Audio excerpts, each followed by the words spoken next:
kufuata ni madhara gani atakayopatana nayo. Kwa hivyo tutaweza kuomba, na baada ya maombi tuweze kuwa na topic ya kwamba kwa nini wanadamu wa siku hizi hawataki kile ambacho kimeandikwa.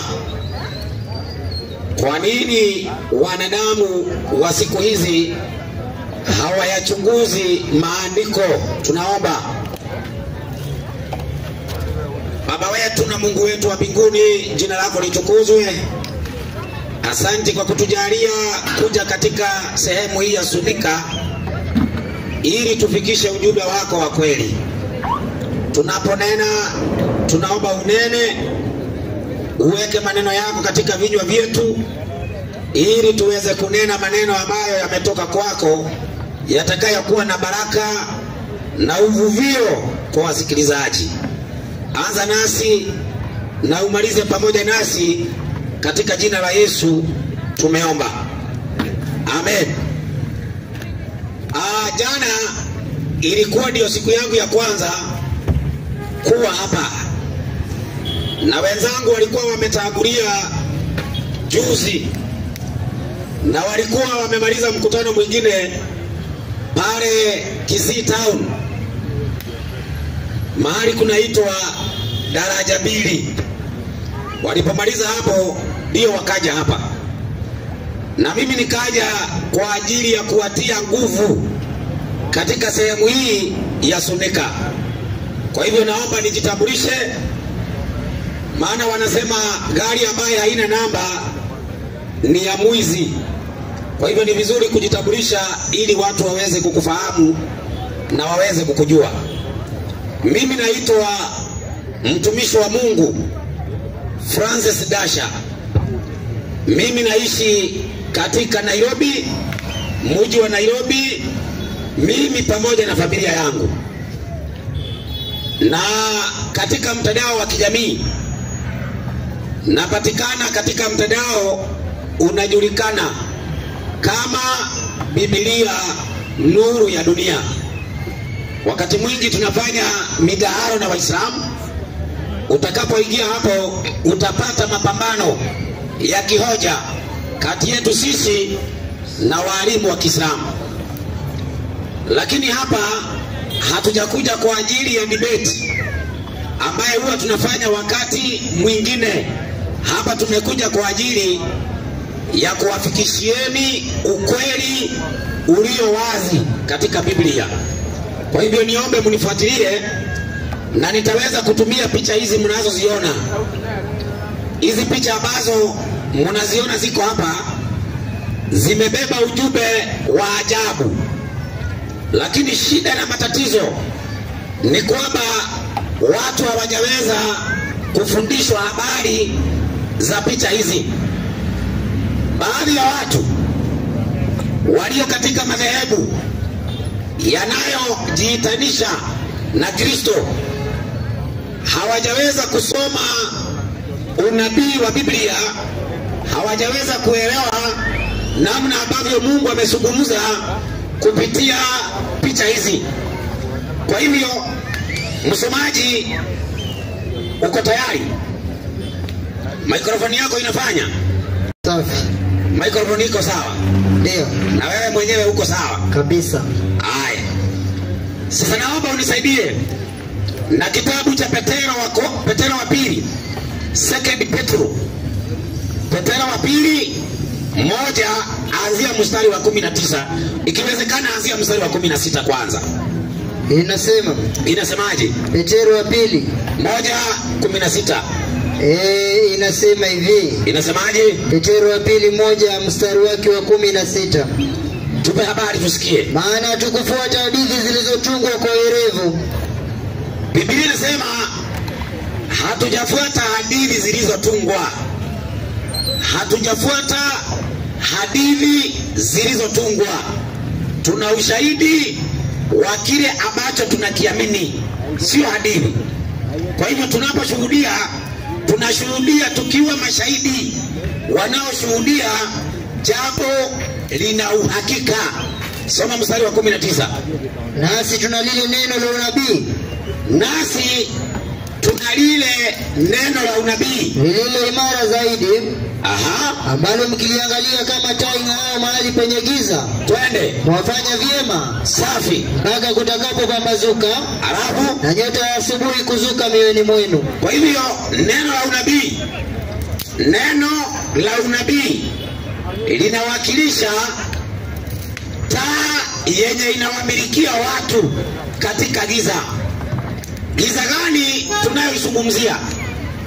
Tunazungumzia giza ya kiroho. Tunazungumzia giza ya kiroho. Wakati kumeingia giza ya kiroho, watu wanatakikana wawe na ushuhuda. Neno la Mungu linasimamia taa yenye kuwamilikia watu. Msomaji, nisaidie Zaburi 119. Alafu nisomee mstari wa 105. Zaburi 119 mstari wake wa 105 inasemaje? Neno lako ni taa ya miguu yangu. Neno la Mungu linasimamia taa ya miguu yangu, na mwanga wa njia yangu. Basi kwa hivyo usiposimama sehemu ya maandiko, usipojifunza kujiuliza, hivi kile ambacho nakiamini kimeandikwa, uwe unajua uko kwenye shida. Uko kwenye shida. Kwa nini utakuwa kwenye shida? Inawezekana 90% unaamini hadithi za kizee, hadithi za kutugwa na watu. Na watu wengi wako katika shida hii. Wako katika makanisa, wako katika misikiti, lakini wameaminishwa hadithi. Msomaji, ndio, hebu nipe ile saba Timotheo wa kwanza. Inasemaje? 7 Timotheo wa kwanza. Inasemaje? Inasema hivi. Twende.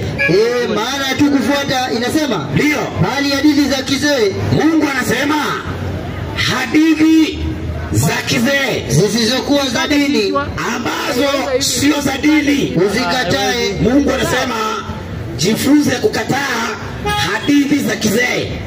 Watu wameingiziwa hadithi za kizee katika imani wanayodai ni imani ya Kristo. Kwa hivyo uko katika hatari. Utakapokuwa katika hadithi za kizee, unatakikana katika imani kuhusu Mungu uwe una ushahidi wa kile unachokiamini. Kivinginevyo umepotezwa ama umejipoteza wewe mwenyewe. Nisaidie Timotheo wa pili 3. Timotheo wa pili 3 kuanzia mstari wa 13. Watu wengi ambao wamejipita katika nyumba za ibada. Nyumba za ibada leo watu wameingia ndani, wakanyamaza ndani, lakini hawajaweza kuhoji. Unajua ibada za leo au nyumba za ibada za leo, mtu anawekewa mtutu wa bunduki. Usituhoji, tutakupiga risasi. Yaani dini za leo hazitaki usihoji. Ukizihoji wanakuita majina ya ajabu. Al-Qaeda, offshoot. Unasikia leo ukihoji dini za leo, unasikia yule ni offshoot, yule ni Al-Qaeda, yule mtu anasababisha furugu. Sababu dini za leo hawataki kuulizwa swali kuliko kuhusu kile wanachokiamini, hata kama hakijaandikwa. Msomaji, soma andiko hiyo tusikie. Inasemaje? 3:13. Ndio. Lakini watu wabaya na wadanganyaji ndio wataendelea na kuzidi kuwa waovu, wakidanganya na kudanganyika. Watu waovu wanaendelea kudanganya, na wengine wanaendelea kudanganyika. Na kuombea usije ukawa miongoni mwa watu hawa. Kuna watu wanadanganya na kuna watu wanadanganywa, wanadanganyika. Katika habari za kuabudu Mungu, usikubali mawazo ya mtu. Waje tutumie mawazo ya mtu kwa mkutano wa chifu au kwa mkutano wa Ruto. Mkutano wa Ruto, mkutano wa chifu, hizo tunaweza kutumia akili za watu. Lakini tunapokuja katika kuabudu Mungu, kuamini, usikubali mawazo ya mtu kutumika. Usikubali.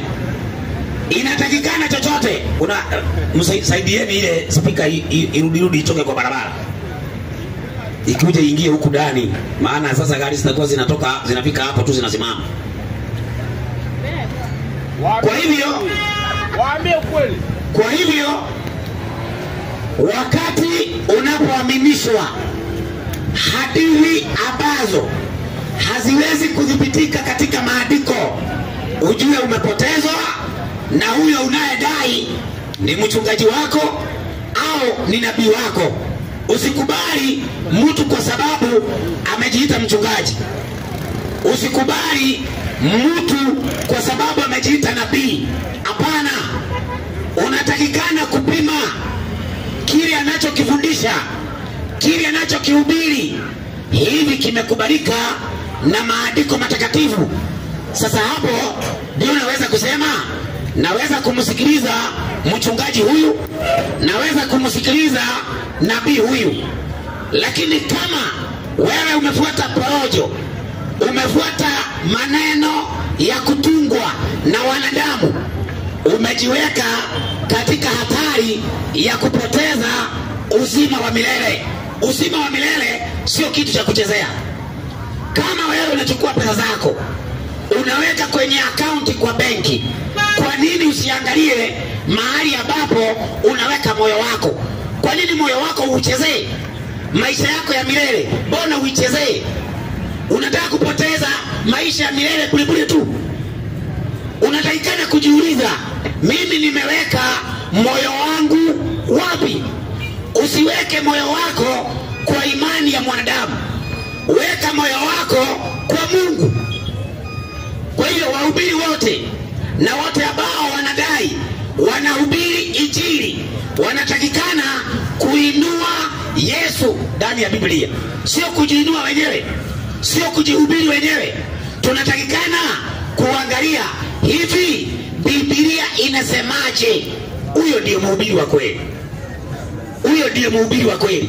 Hufai kujihubiri, unatakikana kumhubiri Kristo, na Kristo anahubiriwa na maandiko matakatifu. Nje ya maandiko, hayo ni mawazo ya mtu, hayo ni mafikirio ya mtu, na lazima watu waondoke kwa imani za kufikiriwa, kwa imani za kutengenezwa, warudi katika imani ya kweli iliyoandikwa. Mungu aliandika maneno yake katika Biblia na inatosha kutuongoza. Mungu hakosei. Sasa nisaidie, kitabu kinaitwa 29 Kumbukumbu ya Torati. Inasema nini? 29 Kumbukumbu ya Torati. Inasemaje? Inasema, twende. Mambo ya siri, mambo ya siri ni ya Bwana Mungu wetu, ni ya Mungu, lakini mambo yaliyofunuliwa ni yetu sisi na watoto wetu milele. Kwa hivyo Mungu amejifunua. Chochote alitaka watu wasunika, wajue hakuna jambo Mungu alibakisha. Hakuna jambo Mungu alibakisha. Mungu ameandika kweli yote. Mungu ameandika kweli yote. Ule nini? Mungu ameandika. Unywe nini? Mungu ameandika. Uvae nini? Mungu ameandika. Sasa watu wanapoenda kinyume na kile Mungu ameandika, wanaanza kupata madhara. Madhara gani? Sasa sikiliza. Sasa sikiliza madhara yanayopatikana, na tayari yapo. Na hatuwezi kuuliza miti, hatuwezi kuuliza wanyama. Hawa watu hawa ndio wenye kutusababishia madhara tuliyo nayo. Msomaji, ndio nisaidie kitabu cha Isaya 24 anzia mstari wa 3. Sikiliza maneno ya Mungu hapa. Mstari wa 3 anzia. Inasemaje? Dunia hii itafanywa tupu kabisa, safi, na kuharibiwa kabisa. Twende. Maana Bwana amenena neno hilo. Kwa nini sasa? Dunia inaomboleza. Dunia hii inaomboleza. Inazimia. Dunia hii inazimia. Ulimwengu unadhoofika. Unazimia. Twende. Watu wakuu wa dunia wanadhoofika. Watu wakuu wa dunia hii wanadhoofika. Subiri kidogo. Watu wakubwa wa dunia hii wanadhoofika. Huwezi kumtegemea Ruto akupe amani yenye umekosa. Naye Ruto kwanza hana amani. Analalia kitanda ya milioni, analalia blanketi ya 1,100, lakini hana amani hata yeye. Kama nafikiri amani ni wiki wa mali, hiyo sahau. Kuna watu wengi leo duniani hawana amani, na ninataka niongelee watu wakuu wa dunia kama vile Biblia imesema. Hawana amani leo.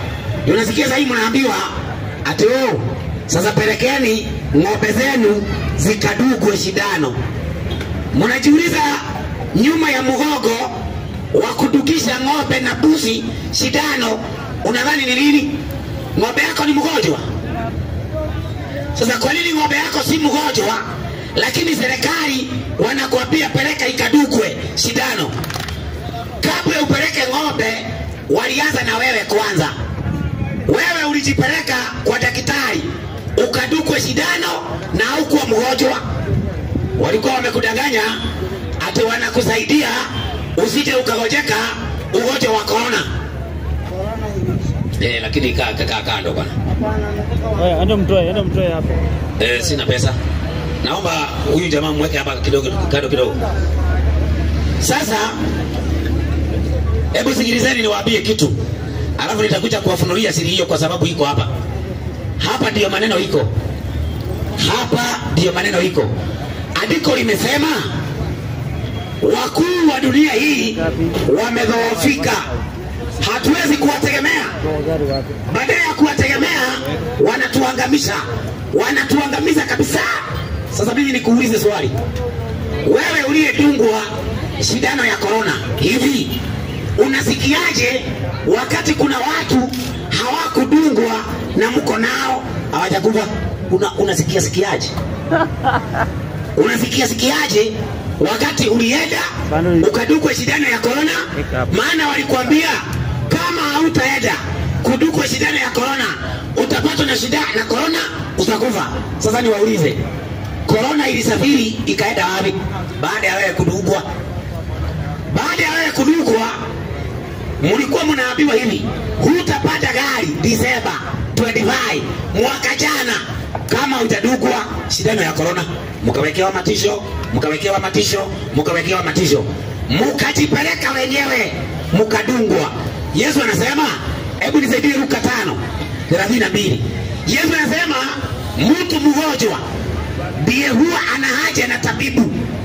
Ukiwa mgonjwa unaona daktari. Sasa wewe uliyeenda kwa daktari akakuduga shindano, ulikuwa mgonjwa wapi kama hawakukuvuruga akili?